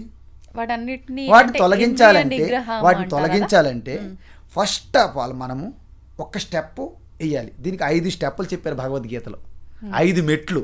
ఏంటండి? మీరు 5 మెట్లు ఎక్కగలిగితే మీరు పరమాత్మని మీరు నేనే శివ అనే ఒక అనుభూతి పొందుతారని చెప్పారు గీతలో. మొట్టమొదటి స్టెప్ మీకు మనస్సు ఎప్పుడైతే నేను పరిచ్ఛిన్నము, నేను పరమాత్మతో అనంతం కాదు అనే భ్రమలో మనస్సు ఉంటుంది, అందువల్ల పరుగులు తీస్తుంది. మా అబ్బాయి వస్తే నాకు అనంతమైన సుఖం వస్తుందని భ్రమపడతాం. సరే మనసు ఏమంటుంది, మీ అబ్బాయిని రప్పించు అంటారు. లండన్ నుండి అమెరికా నుండి దిగుతాడు. దిగిన తర్వాత ఇక్కడ వాతావరణం బాగోలేదు, ఏసీ లేదు, మస్కిటోస్, అక్కడ బాగుంటుంది, న్యూయార్క్ బాగుంటుంది, హైదరాబాద్ బాగోలేదు, ఈ కంప్లైంట్స్ ఇస్తుంది 1 వీక్. అప్పుడు ఏమనుకుంటే నువ్వు తొందరగా న్యూయార్క్ వెళ్ళిపోతే మాకు బాగుంటుంది అని మళ్ళీ మనసు అంటుంది అనమాట. సో ఎప్పుడైతే మనసు కోరుకున్నది ఒక్కసారి అయిందనుకోండి, ఆ గ్యాప్లో మనస్సు సైలెంట్ అవుతుంది. అప్పుడు మీ యొక్క స్వరూపానందం ప్రకటమవుతుంటుంది. మనం ఏమనుకుంటాము, బయట నుండి వచ్చిందని భ్రమపడుతుంటాం. అవును. అందువలన ఒక లడ్డు తిన్నా, ఒక అనుభవం అయినా, ఒక ఆలోచన అయినా నిజంగా దానిలోనే సుఖం ఉందనుకోండి, అందరికీ సుఖం ఇవ్వాలి కదా, అన్ని కాలాల్లో సుఖం ఇవ్వాలి కదా, ఇవ్వరు. అలాగా ఒక వ్యక్తి వస్తే మనకు సుఖం అనిపిస్తుంది, ఒక వ్యక్తి వెళ్ళిపోతే సుఖం అనిపిస్తుంది. ఒకరు ఎక్కడికి వెళ్ళినా సుఖం ఇస్తారు, ఒకరు ఎక్కడి నుంచి అక్కడి నుంచి వెళ్ళిపోతే ఒక సుఖం అందుతుంది మనకి. అలాంటి వ్యక్తులు ఉంటారు. ఆ విధంగా అజ్ఞానం అనమాట. దీనికి కారణము అజ్ఞానం. చూడు 3 వచ్చినాయి ఇప్పుడు. ఫస్ట్ మలం అంటారు, అంటే రాగద్వేషాలు అనేవి అత్యంత సూక్ష్మంగా మూలంలో బురదలాగా ఉన్నాయి. దానివల్ల కదులుతున్నటువంటి బురద నీరు కదిలే విధంగా మనస్సు అటువైపు కోరికలు లాగుతున్నది, దాన్ని విక్షేపం అంటారు. విక్షేపం. ఇవన్నీ దేనివల్ల జరిగాయి? మీరెవరో మీ స్వరూపాన్ని కప్పివేసింది అజ్ఞానము. మలము, విక్షేపము, అజ్ఞానము. ఈ 3 వదిలించుకుంటే పరమాత్మ స్వరూపం మీ సొంతం. మరి వీటికి ఎలా ఏం చేయాలి? మొట్టమొదటి స్టెప్ ఏంటంటే, ఒక్కసారి అమ్మ మీ డబ్బులు అందుకు సంపాదించకూడదు, మీకు ఎంత అవసరం అంతే తీసుకోండి, మిగతాది మీరు తీసుకోవద్దంటే స్వామి మీరు చెప్పించాలు మాకు తెలుసు, మాకు మీరు వెంటనే విడిచిపెట్టేస్తారు. కాబట్టి శాస్త్రం ఏం చెప్తుందంటే, ఓకే మీరు ఏ డబ్బులు సంపాదిస్తున్నా, ఏ ధనాన్ని సంపాదిస్తున్నా ధర్మబద్ధంగా, దొంగతనం కానీ, అవినీతిగా కానీ, అన్యాయం కానీ, అక్రమంగా వద్దు, ధర్మబద్ధంగా మీరు సంపాదించుకోండి, మీరు ఏమైనా చేసుకోండి. చేసేటప్పుడు మీకు ఏదైనా రిజల్ట్ వస్తుంది కదా. మీరు డ్యూటీ చేశారు, సపోజ్ మీకు మంత్ ఎండింగ్లో శాలరీ వచ్చింది. ఇప్పుడు వచ్చిన శాలరీ వాళ్ళ టైంకి వాళ్ళు రిలీజ్ చేయాలి. శాలరీ వాళ్ళకు కూడా మంచి బుద్ధి ఉండాలి, వాళ్ళ దగ్గర డబ్బులు ఉండాలి, అన్నీ సహకరించాలి. మీకు శాలరీ వచ్చింది. మీకు శాలరీ వచ్చిన వెంటనే ఒక్కసారి ఈశ్వరుని గుర్తు చేసుకోండి, అమ్మయ్యా ఈశ్వర ప్రసాదంగా నాకు శాలరీ వచ్చింది. అది మొదటి మెట్టు. అంటే ఏంటి అర్థము? మీ కోరికలు తీర్చుకుంటున్నారు ధర్మబద్ధంగా, వచ్చినటువంటి రిజల్ట్స్ని ఈశ్వర ప్రసాదం అన్నారు, ఒక భావన చెయ్యమన్నారు. మొదట ప్రతి ఒక్కరు చేయగలరు కదమ్మా, చేయొచ్చు కదా, ఏమైపోయింది? ఇది మొదటి స్టెప్. కొంతకాలం అయ్యేసరికి ఈశ్వర ప్రసాదంగా వస్తే నిజంగా అంతా ఈశ్వర ప్రసాదంగా వస్తుంది కాబట్టి నేనేంటి చేసేది, ఆయన అవకాశం ఇస్తేగా చేస్తున్నాను. అందువలన మీ డ్యూటీ చేస్తున్నప్పుడు కూడా 2వ మెట్టు ఎక్కుతారు మీరు. ఎలాగా? అంత ఈశ్వరార్పణం. అంతే. ఏది నా నుండి వెళ్ళిపోయినా ఈశ్వరార్పణం, ఏది నాకు వచ్చినా ఈశ్వర ప్రసాదం. ఈ భావన మెయింటైన్ చేశారు అనుకోండి, సపోజ్ మీరు రెండో మెట్టు ఎక్కినట్టు. అప్పుడు ఏమవుతుంది తెలుసా, మీలో ఈ రాగద్వేషాలు మలినాలు ఉండవు. ఎదుటి వాళ్ళు పొందుతున్నా ఓకే ఈశ్వర ప్రసాదం ఆయనకు వచ్చింది కదా, నాకు ఈశ్వర ప్రసాదం వస్తుంది, ఏం చేసినా ఈశ్వరుడికి పూజ అవుతుంది కదా. ఈ భావన వలన మీలో ఉన్నటువంటి ఆ బురదగా ఉన్న రాగద్వేషాలు తగ్గిపోతాయి, తగ్గుతున్నాయి కదా. తగ్గేటప్పుడు ఎప్పుడైతే బురద సెటిల్ అయిందో ఒక కొంతకాలం పాటు బకెట్ నీరు పెట్టి అలా అడుగుకి వెళ్తుంది బురద, ఈ కదిలించడం ఆపేయాలి మనం. సో మనసు విక్షేపం పోవాలంటే మనం దేని మీదకు ఒకవైపు మనసును మళ్లించాలి. మనసు ఒక గోస్ట్ అనమాట, పవర్ఫుల్ గోస్ట్ అనమాట, దయ్యం. దానికి ఒకవైపు మళ్లించాలి. అందువలన ఫస్ట్ ఏం చెప్పారంటే మీరు ఉపాసన, ధ్యానం. అంటే ఇది గురువు సమక్షంలో తీసుకోవాలా, ఎవరికి వాళ్ళు నార్మల్గా చేసుకోవచ్చు? గురువు అయినా, వ్యక్తి అయినా, మీ ఫ్రెండ్ అయినా, అమ్మ అయినా, నాన్న అయినా, ఎవరైనా ఫస్ట్ మీకు తెలియజేయాలి కదా. అవును, ఎవరనేది ఇంపార్టెంట్ కాదు ఇక్కడ, మీకు తెలియాలి. సపోజ్ మీ యొక్క ఇష్టాలకు ఆధారపడి ఉన్నటువంటి ఒక దేవతా స్వరూపాన్ని ప్రవేశపెట్టారు. కృష్ణ, రామ, పార్వతి, సరస్వతి, గణేష, సుబ్రహ్మణ్యం, ఏదో ఒకటి. లేకపోతే ఉదయాన్నే కనిపిస్తుంది సూర్య భగవాన్, ఏదో ఒకటి. దాని మీద మీరు దృష్టి పెట్టి ధ్యానం చేస్తున్నారనుకోండి, దాన్ని ఏకరూప ఈశ్వర ధ్యానం అంటారు. ఏకరూప, ఒకే రూపం. మీరు మిగతా అన్నిటి బదులు వదిలిపెట్టేశారు, ఒక్కదాన్ని పెట్టారు. అప్పుడు మీకేమొస్తుంది తెలుసా, మీలో ఏకాగ్రత సిద్ధిస్తుంది. అంటే సూర్యకిరణం అంతా పడతాయి కదమ్మా, మనము భూతార్థం పెట్టి ఒక్క దగ్గర ఇలా పెట్టామనుకోండి, ఏమవుతుంది, అన్ని ఒక దగ్గర ఫోకస్ అవుతున్నాయా. మన మనసు కూడా సూర్యకిరణాల్లాగే అన్ని వైపులో అన్ని ఆలోచనలు చంచలంగా ఉంటుంది. ఇవన్నీ తీసుకొచ్చి ఫోకస్ చేస్తాం. అర్థమైందా? ఒక్కసారి నదికి మనము బ్రిడ్జ్ చేసాం, గేట్ కొట్టుకుపోతుంది. మరి ఏం చేయాలి, కెనాల్స్ డైవర్ట్ చేయాలి. ఈ మనస్సు అనే భయంకరమైనటువంటి ఫ్లడ్డింగ్ రివర్, దీన్ని ఒకసారి అడ్డుకట్టేసాం. మరి దానికి ఎటు దారి చూపెట్టాలిగా, ఇటువైపు చూపెడతాం అన్నమాట. ఏకరూప ఉపాసన ధ్యానం వైపు మనసు పెట్టాలి. ఓకేనా? అందువలన మనస్సు ఎలాంటిదంటే, ఒక కథ చెప్పాను ఇంతకుముందు. ఎవరైతే ఒకరు మంత్రదీక్ష చేసి ఒక శక్తి పొందుతారు, వాళ్ళకు ఒక శక్తి ప్రత్యక్షమైంది. నువ్వు నాకు పని చెప్తావా, నేను తినేయాలా అన్నది, చంపేయాలా అన్నది. పని బోల్డ్ అంత పని ఉంది, ఇంకేమైంది, ఇష్టమని పని చూపెట్టాడు. క్షణాల్లో పని చేసిందనమాట ఆ శక్తి. మరి అలాగ వదలట్లేదు శక్తి. అప్పుడు ఇంకేం చేస్తాడు, గురువు గారు వెళ్ళారు పరిగెత్తుకుంటూ. గురువు అన్నాడు, ఒక పని చేయి, ఈ శక్తిని నువ్వు తప్పించుకోవాలంటే మీ ఇంటి ముందు ఒక ధ్వజస్తంభం వేయమని చెప్పు. వెళ్ళారు, ఏ శక్తి కమ్, ఇక్కడ ఒక ధ్వజస్తంభం పట్ట. అది జారిపోతుంటే తెలుసు కదా మనకు ధ్వజస్తంభం అంటే కొంచెది. ఏం చేయాలి, ఇప్పుడు కింద నుంచి పైకి, పై నుండి కిందకి, నేను రమ్మని చెప్పినంత వరకు నువ్వు కిందకి పైకి వెళ్ళడమే నీ పని. వెళ్తుంటుంది. ఏదైనా పని ఉంటే hey come here, do your this work. And same మనస్సేమ శక్తి లాంటిది అనమాట. మీరు దాన్ని వదిలిపెట్టారో మిమ్మల్ని తినేస్తుంది. అప్పుడు ఏం చేయాలి, మైండ్ ఇదిగో ఈ సూర్యుడు భగవాన్ మీద ధ్యానం చేస్తుంది. మనకి వర్క్ వచ్చింది అనుకోండి, ఆగు ఈ పని చేయి, మార్కెట్కి వెళ్ళాలి, కూరగాయలు తీసుకురా, పని ఏం లేదు, మళ్ళీ ధ్యానం చేయి. ఆ విధంగా వాడుకోవాలి మనసుని. ఈ విధంగా చేస్తే మొదట మీరు ఈశ్వరార్పణంగా కర్మలు చేయడము, వచ్చింది ఏ రిజల్ట్ అయినా ఈశ్వర ప్రసాదం వల్ల నాకు వచ్చింది, లేకపోతే రాదు. ఎవరైనా అడ్డుకోవచ్చు. మీ శాలరీ మీద తీసుకెళ్లారు, వాస్తవం అది, మీ శాలరీ మీద తీసుకెళ్లారు, మధ్యలో దొంగడు కొట్టుకుపోయాడు, అంతే. మన చేతికి వచ్చినాక ఈశ్వర ప్రసాదం మీకు ఉండాలి. అది గుర్తించాలి. ఆ గుర్తించడమేనమ్మా స్పిరిచువాలిటీ. ఇవన్నీ పనికి మాలినటువంటి ఎంత డబ్బులు ఒళ్ళు హోనం చేసుకొని, అప్పులు చేసుకొని, వ్రతాలు, యజ్ఞ యాగాలు, పెద్ద ప్రకటనలు ఇచ్చుకొని టీవీల్లోనూ ఇవన్నీ చేస్తే ఇవి అనుకుంటాను ఆధ్యాత్మికత కాదు. That is not a spirituality, simple spirituality. ఇవి కూడా కాదా? ఏవి చేసినా మీ ఉద్దేశం ఇంపార్టెంట్ అని చెప్తున్నాను నేను. ఉద్దేశాన్ని పట్టుకోమంటున్నా, మీరు పైపైన పట్టుకోకూడదు. ఒక ఉద్దేశం పవర్ఫుల్ అనమాట. అందువలన పూజకోటి సమం స్తోత్రం, పూజకోటి సమం స్తోత్రం అంటే చెప్తాను.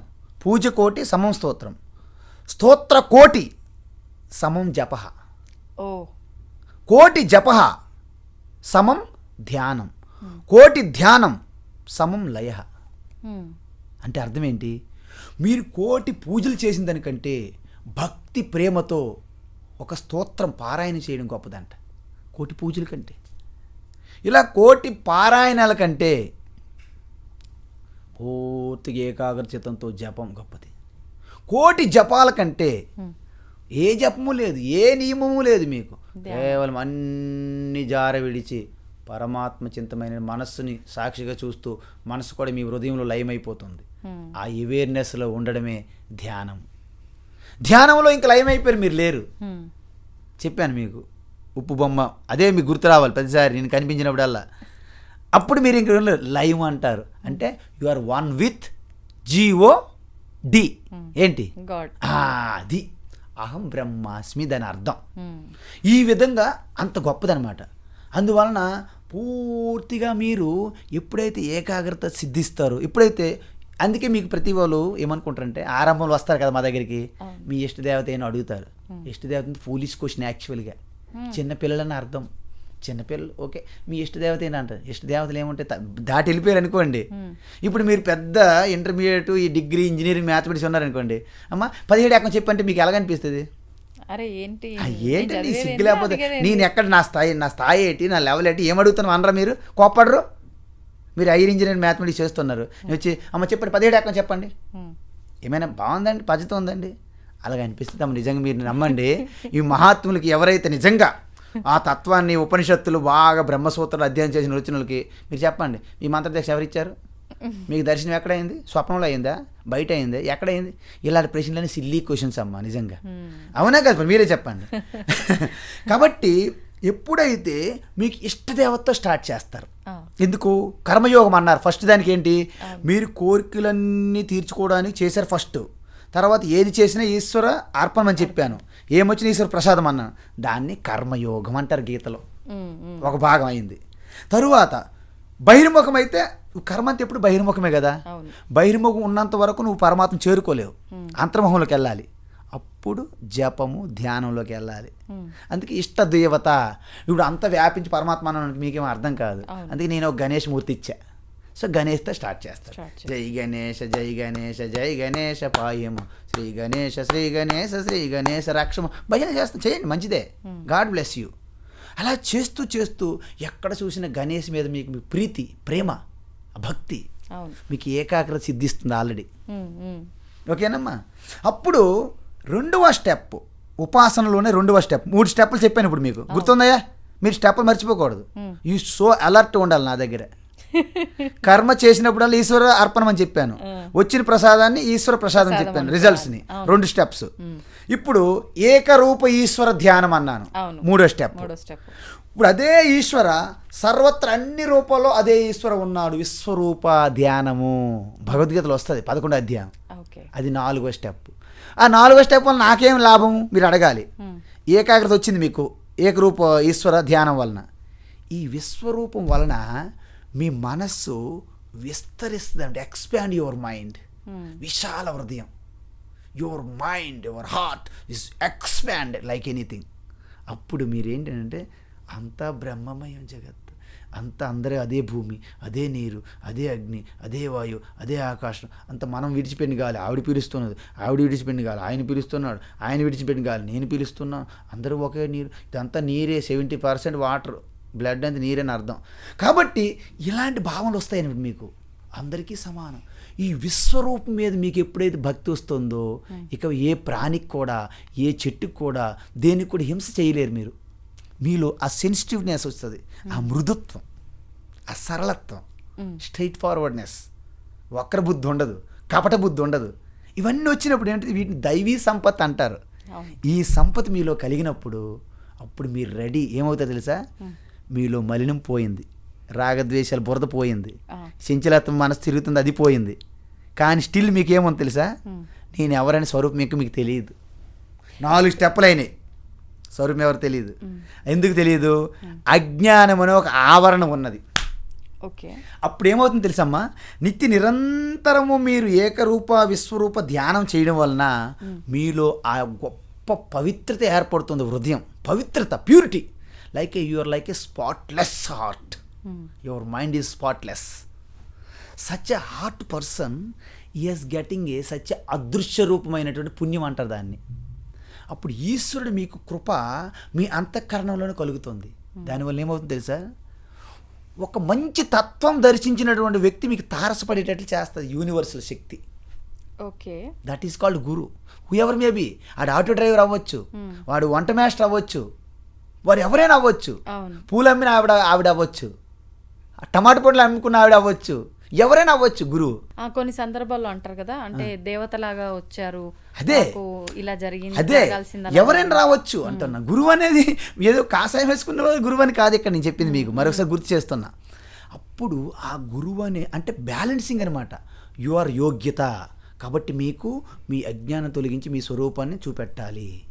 ఎలాగైతే అద్దం మీద డస్ట్ ఉందో తుడిచి మీ ముఖం చూసుకునే విధంగా, ఎలాగైతే మేఘాలు కప్పి ఉన్నటువంటి సూర్యుడికి ఆ యొక్క గాలికి మేఘాలు వెళ్ళిపోయిన తర్వాత సూర్యుడు ఎలాగైతే కనిపిస్తాడో ఆ విధంగా మీకు వచ్చి స్పష్టమైన మీ స్వరూపం ఏమిటి, ఈశ్వర్ అంటే ఎవరు, ఈ జగత్ అంటే ఏమిటి ఒక్కసారి చెప్తారనమాట. ఎలా చెప్తారు? ఉదాహరణ చెప్తాను నేను. సముద్రం తీసుకోండి. సముద్రంలో కెరటాలు, అలలు, బుడగలు ఉన్నాయి, అనేక రకములు. అదంతా నీటి ప్రపంచం అనుకుందాం. ఒక్కొక్క బుడగ తీసుకుంటే ఒక్కొక్క జీవి అనుకుందాం. సముద్రం అంతా కలిసి వాటికి ప్రభు అయినటువంటి ఈశ్వర, నీటి ఈశ్వర. ఇది ఉదాహరణకి. ఇప్పుడు చూడండి, కెరటము ఒక్కటి తీసుకొని చూడండి, దాన్ని పరిశీలించండి. దాని సారం ఏమిటి? చివరికి H2O అంటే ఏంటి? నీరు. మరి కెరటాలన్నీ కలిపిన వాటి సారం ఏమిటి? నీరు. మరి సముద్రం యొక్క ప్రతి జలం యొక్క సారం ఏమిటి? నీరు. నీరు రూపంగా అంతా ఒక్కటే. కానీ చూస్తే అన్నీ ఒకటి అనిపించవు. కెరటం వేరు, అల వేరు, బుడగ వేరు, మీరు వేరు, నేను వేరు, ఈ మైకి వేరు, అన్నీ వేరు. కానీ ultimate the existence, the consciousness, the bliss absolute is the one. That is called సచ్చిదానంద చిదానంద రూప వన్. అనేక రకాలు కానీ ఏకం ఒక్కటి. పూస అనేక రకాలు ఉంటాయి, తాడు ఒకటి. అనేక ఆకారాలు ఆవులు ఉంటాయి, పాలు ఒకటే. ఈ విధంగా తెలుసుకోవాలి. ఈ విధంగా తత్వము స్పష్టంగా బోధిస్తారనమాట. ప్రతి ఒక్కటి కారణం లేకుండా కార్యం రాదు, ప్రోడక్ట్ రాదు. మట్టి లేకుండా కుండ రానట్టుగా. రెండో పాయింట్, ఆ మట్టే కుండగా కనిపిస్తుంది తప్ప కుండ వేరేగేం లేదు. కలిమిలేములు కష్ట సుఖాలు కావడిలో కుండలనే భయమేలోయి, కావడి కొయ్యేనో కుండలు మొన్నేనో. కావడేం లేదక్కడ, కావడని మీరు అన్నారు, మీ పేరు పెట్టారు లేబులు, ఓన్లీ కొయ్యి. అది కుండలు ఎక్కడ ఉన్నాయి? కుండలు మట్టేగా అని అంటున్నాడు తత్వవేత్త. మన కుండలు కావిడి, ఈ కావిడిలో కుండలు మొయ్యలేక సంసారము భారము, సంసారం ఒక చదరంగం అని మీరు పాటలు పాడుతున్నారు. ఇది విచిత్రం అనమాట. మీకు అర్థమవుతుంది కదా? ఇది ఇలా జరుగుతుంటుంది అనమాట మన సినిమా. ఇదంతా సినిమాయే నిజం చెప్పాలంటే. మనకి గురుదేవ్ శివానంద్ అంటారు, ఈ జగత్ అనేది మీకు కల్పించావు, ఈ జీవుడని నువ్వు కల్పించావు. జగత్ కల్పన, జీవ కల్పన, ఆల్ దిశ కల్పన, దీర్ఘ స్వప్న, all the jalam, all the juggler deeds, all this Maya thought, all this Maya street. Nothing exists, nothing belongs to you. You are neither mind nor body. Immortal self you are, Shiva. Nothing exists, nothing belongs to me. I am neither mind nor body. Immortal self, Shiva I am. ఇది చెప్తారు మహాత్ములు. మనకేం అర్థమవుతుంది? ఏం అర్థం కాదు. దానికి మీరు పొందాలంటే ఏం చేయాలి? నిరంతరం ఈ తత్వముతో మమేకమవుతూ సత్సంగం చేస్తుండాలి. ఎందుకు? సత్సంగాత్వే నిస్సంగాత్వం, నిస్సంగాత్వే నిర్మోహాత్వం, నిర్మోహాత్వే నిశ్చలతాత్వం, నిశ్చలతాత్వే జీవన్ముక్తి. అంటే చనిపో అక్కర్లేదు, ఈ శరీరంలో ఉన్నప్పుడే మీరు మోక్షం. మరి మనం శివుడు అనంటే భగవంతుడికి ఇవన్నీ కర్మలు ఎందుకు అంటుతాయి? మరి మనకి కర్మలన్నీ ఎందుకు అంటుతున్నాయి? ఎందుకు అనుభవిస్తున్నాము? ఎందుకు ఇక్కడే కొట్టుమిట్టాడుతున్నాము? అంతా ఒకటే అని తెలిసి కూడా మరి ఇప్పుడు భగవంతుడు అనేది మీకు అర్థమైందా లేదా? అర్థమైంది. నీరుగా అనుకున్నాం, నీరుగా దానికి ఎటువంటి కోట్లాట్లు పోట్లాట్లు లేవు. కానీ అలాగా నేను అనుకున్నప్పుడు, నేను అలా అనుకున్నప్పుడు కొట్టేస్తుంది, ఆ పెద్ద కరెక్ట్ మంచి కొట్టేస్తుంది. వాళ్ళందరూ ధనవంతులు, వాళ్ళందరూ బలవంతులు, మమ్మల్ని కొట్టేస్తున్నారు. మేము సంసారంలో ఉన్నామని ఎవరు గోల పెడుతున్నారు? కెరటాలుగా భావన చేస్తున్న వాళ్ళు. నేను నీరు అనుకుంటే మీకు బాధపడుతుందా? మనం కూడా పరమాత్మను అనేది మరిచిపోయి ఈ శరీరము మనసు బుద్ధికి నేను తగులుకొని నేను ఇవన్నీ చూపెట్టుకుంటున్నాం. సో ఇక్కడ పడుతున్నాం కాబట్టి దీనికి జరిగినట్టు వికారాలు పరమాత్మ కలగట్లేదమ్మా. పరమాత్మ ఎలాంటిదంటే ఈ లైట్ ఉంది కదమ్మా, ఈ లైట్ వెలిగిస్తూ ఉంటుంది. ఇందులో మంచి కార్యక్రమాలు చేసినా లైటు ప్రకాశింపజేస్తుంది, చెడు కార్యక్రమాలు చేసినా ప్రకాశిస్తుంది. లైట్కి ఏమైనా అంటుతుందా?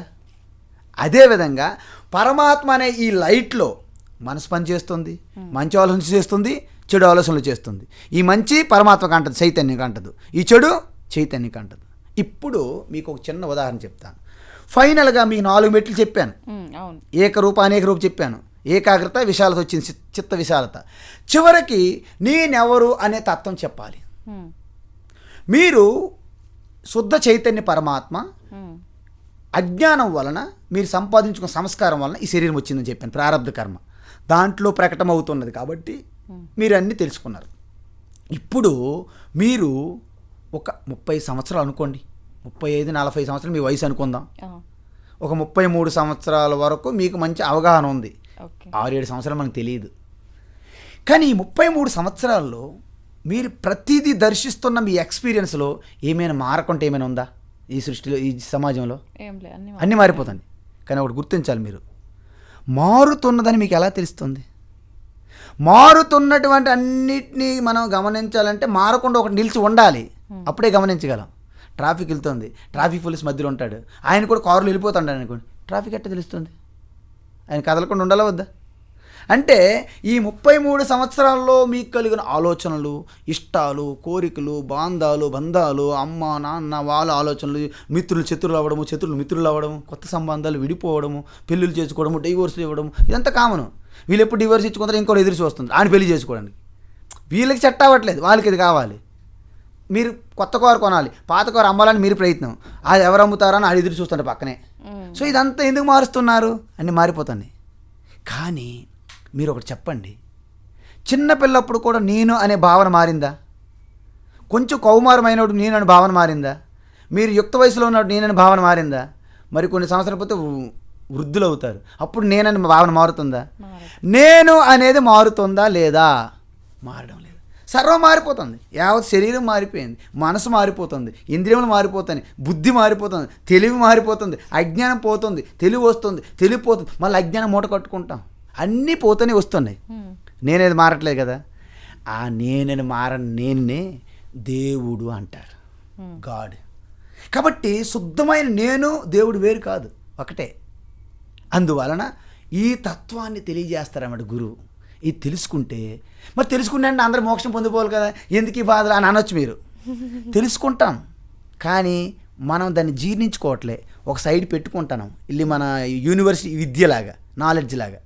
ఇప్పుడు మీరు టీ తాగుతున్నారు, మీకు టీ ఇష్టం, లేకపోతే coffee, Starbucks coffee 350 rupees 400 rupees అమ్మ లోట మీద పట్టుకున్నారు, కాఫీ తాగుతున్నారు. దాంట్లో షుగర్ అడిగారు మీరు, అమ్మగారు వేసారు, అడుగు భాగంలో ఉంది, మీరు తాగారు, చప్పగుంది షుగర్, మళ్ళీ ఒక స్పూన్ వేసారు, మళ్ళీ తాగారు, చప్పగుంది, ఇంకా చప్పగుందండి అంటారు. ఆవిడ లాస్ట్కి వచ్చి చిరాకు పడి వచ్చి ఆ కాఫీ తీసుకొని స్పూన్ పెట్టి వెళ్ళి తాగాను, స్వీట్ ఎక్కువైపోయింది. మరి ఇంతకుముందు ఏమైంది? షుగర్ అంతా స్టాక్ ఉంది లోపల. ఈ జ్ఞానము ఇవన్నీ విన్నారు మీరు, పక్కన స్టాక్ పెట్టుకున్నారు బ్రెయిన్ సెల్స్లో. Nothing useful. జ్ఞానమే, గీతే, మన రాతే. ఇప్పుడు భగవాన్ ఏమంటున్నారంటే, ఏదైతే మీరు ఈ జ్ఞానం కదా, జ్ఞానం పొందడం 3 రకాలు ఉంది. 3 స్టెప్స్, 3 రకాలు కాదు, 3 మెట్లు ఎక్కాలి జ్ఞానంలో.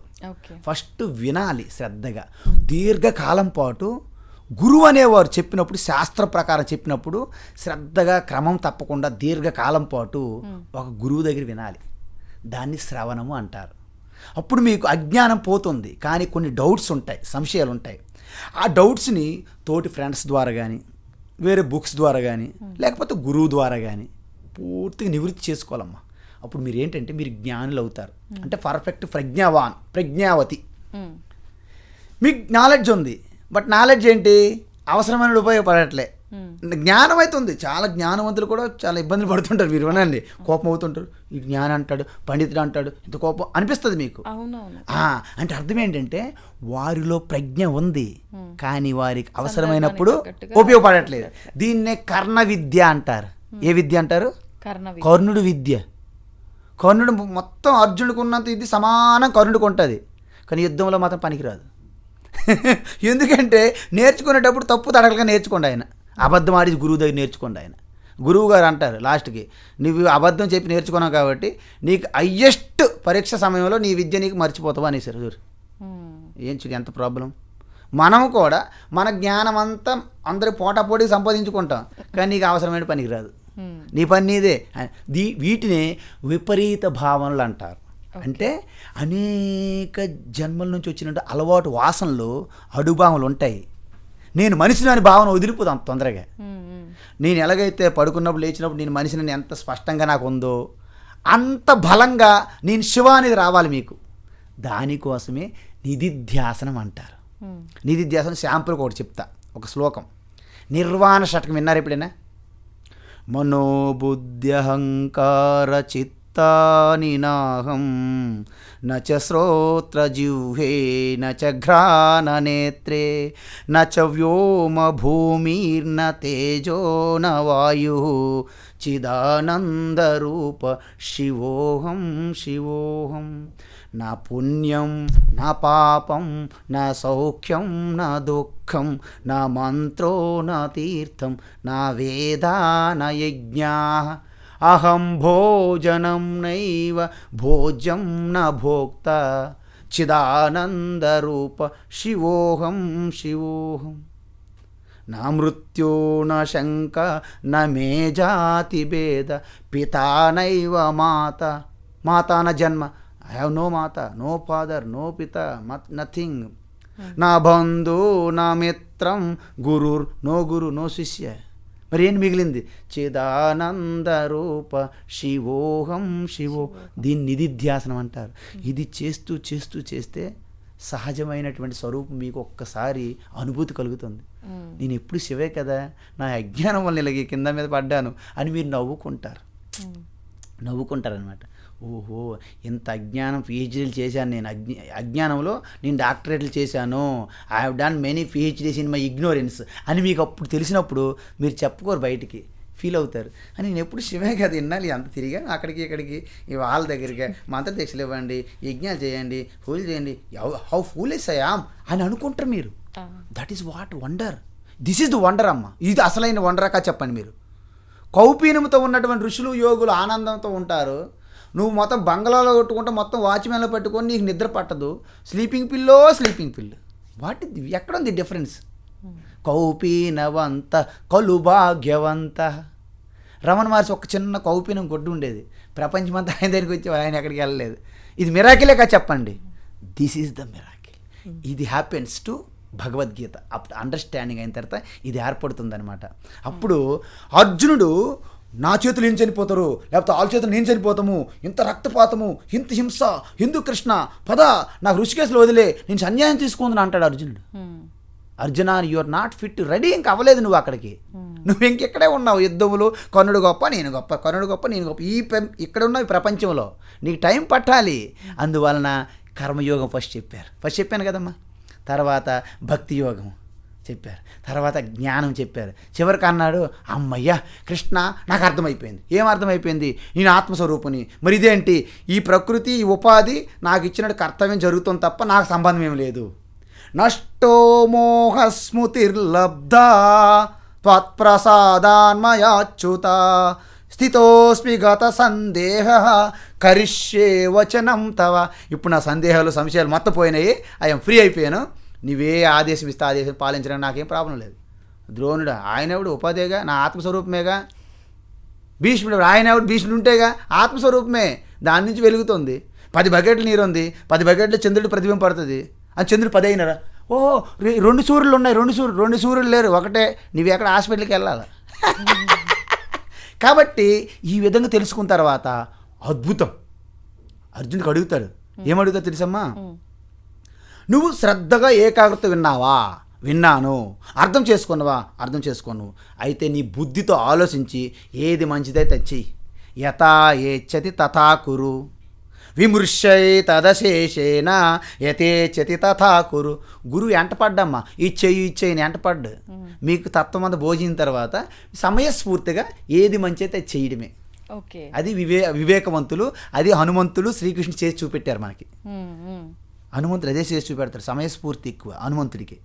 ఓకే. సీతను తీసి చూసి రమ్మంటే ఆయన ఏం చేశాడు, మొత్తం చేసి వచ్చాడు, అవును. లంక తగలబెట్టి వచ్చాడు ఆయన.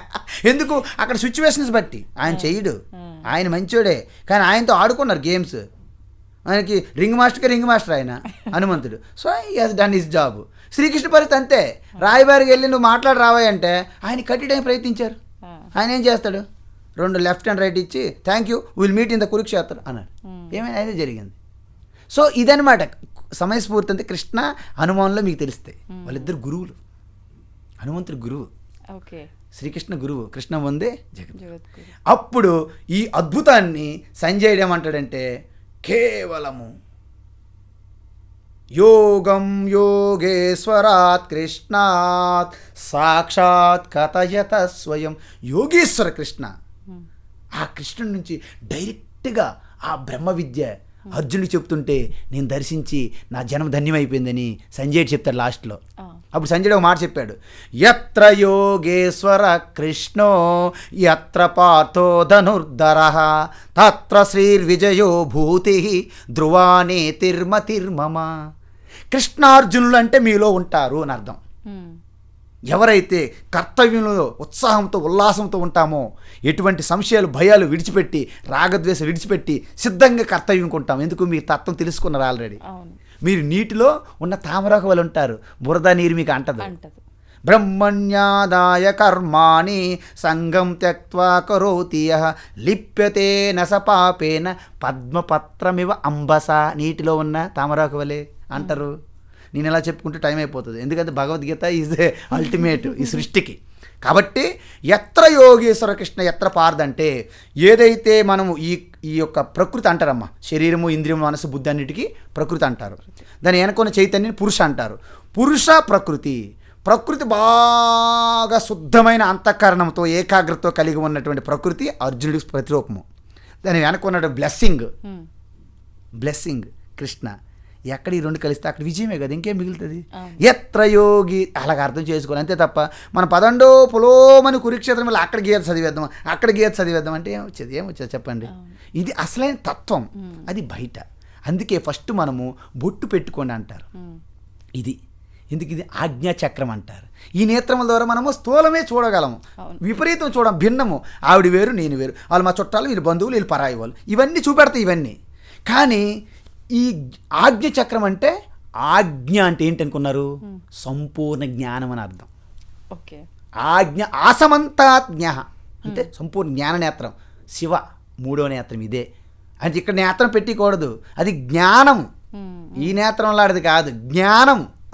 ఈ బ్రహ్మ విద్య జ్ఞానానికి 3వ నేత్రం అంటారు. దాంట్లో ఏమవుతాయి, మీ అపోహలు, మీ భ్రమలు, మీ రాగద్వేషాలు దగ్ధమైపోయలేదా, ఆ రాగద్వేషాలు అన్నింటినీ కలిపి మన్మద అంటారు. మన్మద దగ్ధం ఎక్కడ జరుగుతుంది, మీలో జరుగుతుంది. ఇప్పుడు మీకు ఆ జ్ఞానం వస్తే, లేదు లేదు శివపురాణం విన్నాము, పార్వతి వచ్చి సేవ చేస్తుంది, పార్వతికి శివుడి కలపడానికి మన్మద రతీదేవి వచ్చేసి ఇద్దరు. ఓహో, అన్ని సినిమాలు బాగుంటాయి. ఇవన్నీ కూడా సినిమాల మీద మనము ఎంజాయ్ చేయాలి. కానీ అది నిజమని వెళ్ళిపోయామనుకోండి, మనం తప్పిపోతాం, ఎక్కడికో పోతాం, మిస్ అయిపోతాం. రామోజీ ఫిల్మ్ సిటీలో చిన్నప్పుడు వెళ్ళాము, కన్ఫ్యూజ్డ్ గార్డెన్ అనేవాళ్ళు, అందులోకి వెళ్ళి అసలు తప్పిపోయాం, బయటికి రాలేకపోయాం. కన్ఫ్యూజ్డ్ గార్డెన్ ఇప్పుడు ఉందో లేదో తెలియదు, చిన్నప్పుడు చెప్తాను ఉదాహరణకి. అలాగ మనం మిస్ అయిపోతాం అనమాట. సో భగవద్గీత అనేది అద్భుతం. భగవద్గీత తెలుసుకుంటే మీరు కూడా శ్రీకృష్ణుడు అయిపోతారని చెప్పారు అక్కడ. ఆయన అలాగే చెప్పాడు, నేను ఎలాగైతే లీలలు చేస్తానో మీరు లీలలు చేస్తారని చెప్పాడు. అంతకుమించి తక్కువ లేదు, తగ్గేదే లే అంటారు కదా మన వాళ్ళు, అది అనమాట దాని అర్థం. బ్రహ్మ విద్య అంటే తగ్గేదే లే. ఎందుకంటే మీరు శ్రీకృష్ణు యొక్క తత్వం తెలుసుకుంటే మీరు కృష్ణ అవ్వడమే దాని రిజల్ట్, ఇంకా అంతమించి ఏం లేదు. అదే బుద్ధ భగవాన్ చెప్పారు, అదే శంకరాచార్య చెప్పారు, అదే నిజమైనటువంటి గురువు అదే చెప్తారు. మరి గురువుగా అవతారాలు ఎత్తిన వాళ్ళు అది చెప్పరు, ఎందుకంటే వాళ్ళ వ్యాపారాలు పోతాయి, వాళ్ళ ఫాలోవర్స్ తగ్గిపోతారు, వాళ్ళ భక్తులు మిస్ అయిపోతారు, వాళ్ళ యొక్క డొనేషన్ తగ్గిపోతాయి, వాళ్ళ పాపులారిటీ ఇవన్నీ తగ్గిపోతాయి. కాబట్టి పైన అలా పోతుంటారు అనమాట. మీరు ఇచ్చేయండి, ఈరోజు ఇంపార్టెంటు, పలాయన టైము, పలాయన ప్లేసు, పలాయన రేవు, పలాయన దగ్గర పడుకోవాలి, 9 రాత్రులు పడుకుంటే నువ్వేగా. ఒక అజ్ఞానిలు 9 రాత్రులు పడుకుని వచ్చినాడు కాశీలో, ఏమైనా అజ్ఞానిగా మిగిలాడు, ఏమవుతాడు? 9 రాత్రులుగా 90 రోజులు పడుకున్న ఏమైపోద్ది? మీ లోపల మార్పు లేదు. మీరు కైలాస మానసరం వెళ్ళినా ఇదే మనసు వెళ్తుందిగా, ఇక్కడ మార్పు రావాలి. మనకు వార్తలు సరిగ్గా రావట్లేదంటే ఓ కింద మీద అక్కడ రిలీజ్ అయినాయి వార్తలు, ఈ రేడియోలో ప్రాబ్లం. ఇక్కడ సెట్ చేయకుండా మనం రేడియో స్టేషన్ మీద కంప్లైంట్ ఇచ్చేస్తాం వెళ్ళి, ఎందుకంటే మన చుట్టం ఎవరో ఏసీ ఉన్నారని. అది న్యాయమా? అన్యాయం ఇది. కాబట్టి మనలో మన నట్స్ లూజ్గా ఉన్నాయి, కొంచెం సెట్ చేసుకోవాలి, బిగించుకోవాలి. Just tighten our bolts and nuts, everything will set right. Hari ఓం తత్సత్. నిజంగా అంటే భగవద్గీతని ఆచరించడం తెలుసుకోవటం వల్ల అయిపోయింది. ఏముంటుంది అనేది మిగిలిన లేదమ్మా. నాకు ఇన్ని శ్లోకాలు వచ్చు, నా చదవడం రాదు, నా సంస్కృతం రాదు, ఇవన్నీ నన్ ఆఫ్ ది బిజినెస్. అంతే అంతే. ఒక్కటి మీరు పట్టేశారు అనుకోండి, అయిపోయింది మీ పని. ఇంక గీత టీచర్లు, స్వాములు, సన్యాలు కానీ బెటరు. ఎందుకంటే practical is important. 1 ounce of practice tons of theory కంటే పవర్ఫుల్ అని చెప్పారు గురువు శివానంద. ఇలాగే నాకు మీకు సెలవిస్తే అద్భుతం అండి, హరి ఓం. ధన్యవాదాలు. హరి ఓం. మరి అందుకే మేము మిగతా స్వాములు గురువులతో ఐఎమ్ నాట్ ఏ గురువు, అది నా మెయిన్ రిక్వెస్ట్. నేను గురువు కాదు, సత్యాన్ని మీ ముందు ఉంచడానికి ప్రయత్నిస్తుంటాను అంతే. హరి ఓం. తవ్వండి, తవ్వుతున్న శివలింగం. పరమాత్మకు జీవా సరే దాన్ని అట్లా కప్పేసేయండి, చూపించదండి. Krishna is there. మూర్తి పూజ కాదు, సాక్షాత్ బ్రజేంద్ర నందన భగవాన్ ఉన్నారు మూర్తిలో. ఏమీ ఆశించకుండా ఆరాధించే వాళ్ళు కూడా ఉన్నారా ప్రభుజీ? నిజమైన భక్తి అంటే మనకు తెలియదు కాబట్టి